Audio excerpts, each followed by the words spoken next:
This morning I woke up, did a bit of morning pages, and I tried turning on a podcast but very quickly turned it off because it was not helping me focus. I just need those like 20 minutes in my morning to just write in my journal without anything else bothering me.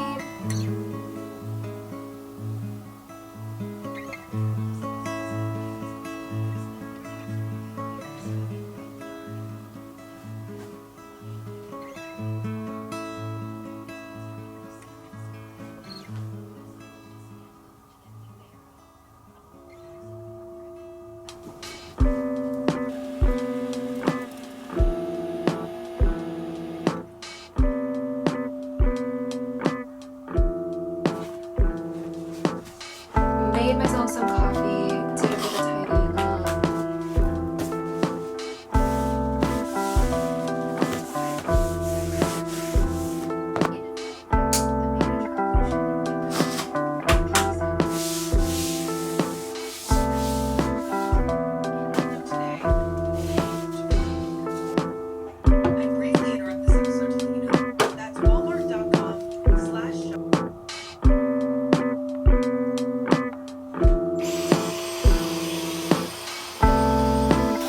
Take a brief moment to introduce as well as thank Squarespace for sponsoring a portion of this video. Squarespace is an all-in-one website platform dedicated to help you create your very own space in the digital world. Whether you're an artist looking to sell your work or a brand about to launch, Squarespace is here to support.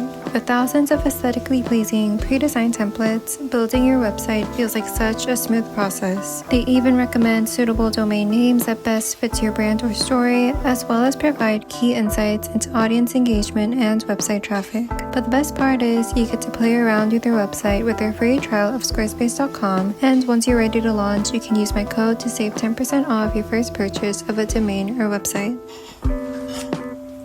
Seeing as I didn't really have any plans to go out today because it's way too cold to do any activities, I feel like I finally adjusted into the new year, like intention wise, how I'm going to, or how I want this year to go. All in all, I feel really good about this year. I don't have any evidence, but it's just a feeling. I just feel like this year is going to be a good year, and I haven't had that sort of feeling in a long time. And so I've been journaling a lot and trying to record the good things whilst they're happening. Speaking of, I'll show you my journal setup for 2026. Decided to keep separate journals because I do have different uses for each one. For instance, this Muji journal that I've always been using. This is my main journal, I'd say, like my go-to. I put my morning pages in this. Before I decided to use multiple journals, I used to do my daily prompts in this. Just basic ones like gratitude, intentions, affirmations, you know, all that basic stuff you see people doing when they journal. But I wanted to take a different approach on how I practice gratitude in my day-to-day, and I found the perfect journal. I swear every time I'm in search of something in my life or in need of something, the right thing just presents itself to me to explain on how to use this journal. Life is composed of moments that make us both sigh and swoon. Sighs carry us through the average day-to-day maintenance of living. Sighs may also greet us in moments of decline or defeat. Swoons, on the other hand, are special visitors, transcendent.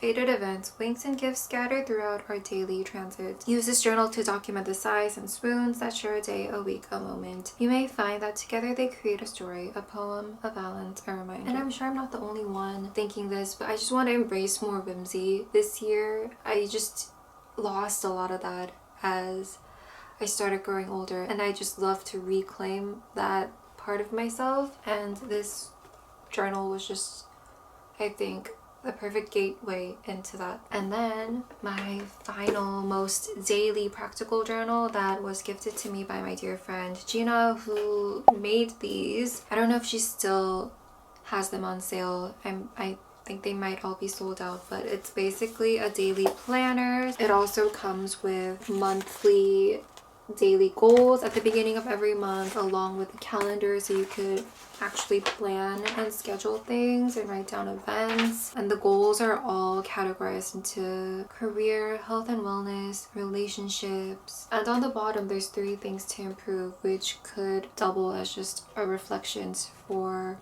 the previous month. And yeah, so that is my journal setup. A little excessive, but you know, that never hurt anyone.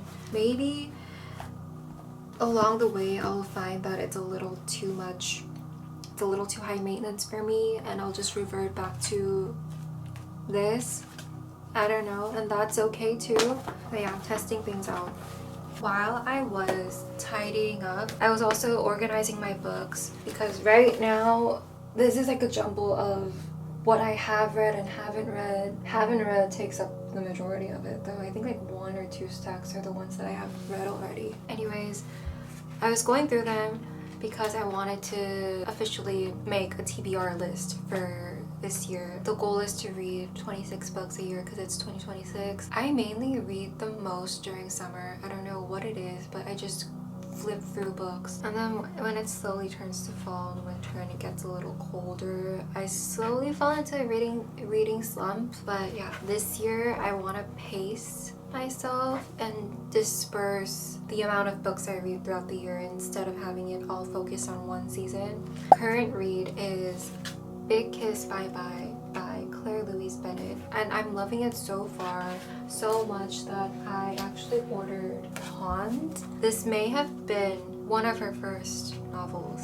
Can't wait to dive into this. And another author that I really want to get into this year is Carson, because I've been wanting to get into more poetry. I've been saying this for years and have failed for years. I just can't stay on the page when it comes to poems. I want to say I can't understand them, but then also poetry isn't something you understand, it's something you feel. So maybe I need to just loosen up a little, deconstruct what I think literature is, and just let myself feel. But yeah, Anne Carson, I think I first saw her on Phoebe's Bookstagram, like this one snippet, and it just really spoke to me. Also, 2 other ones, one of which is a novel, Autobiography of Red, but it's not like any other novel I've seen in terms of like how it's structured. Kind of looks like a script, like a screenplay. It feels like I need to be reading this on stage,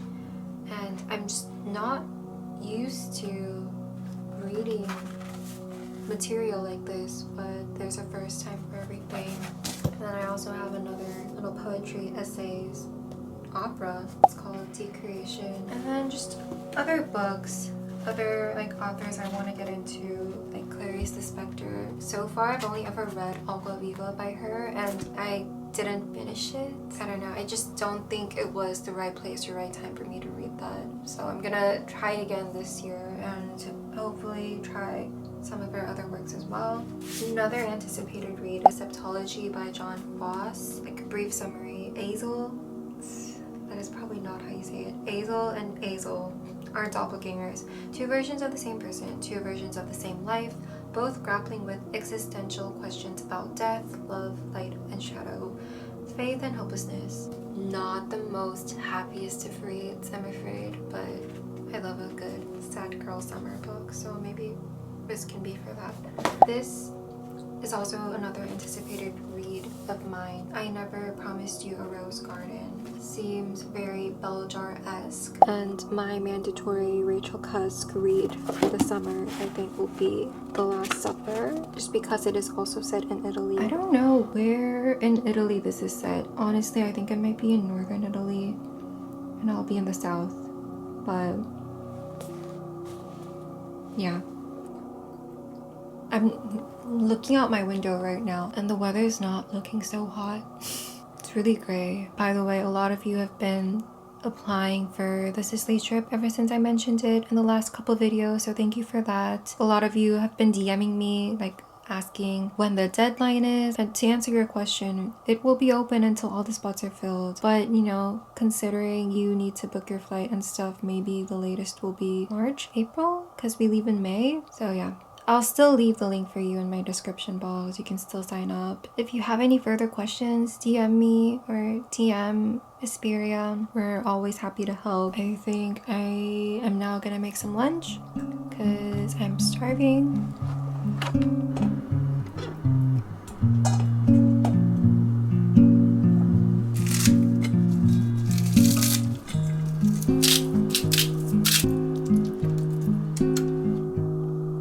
Questionable looking salad, but I swear it tastes amazing. This is just some arugula, some basic olive oil dressing, a little bit of pesto, some sweet potato, and burrata cheese.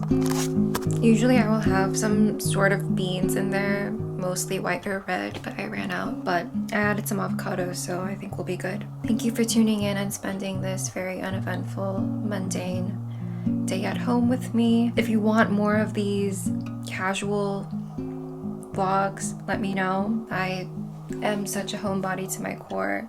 This will be like breathing for me. And if you're new, please subscribe and join us. I will see you on the next vlog. Bye.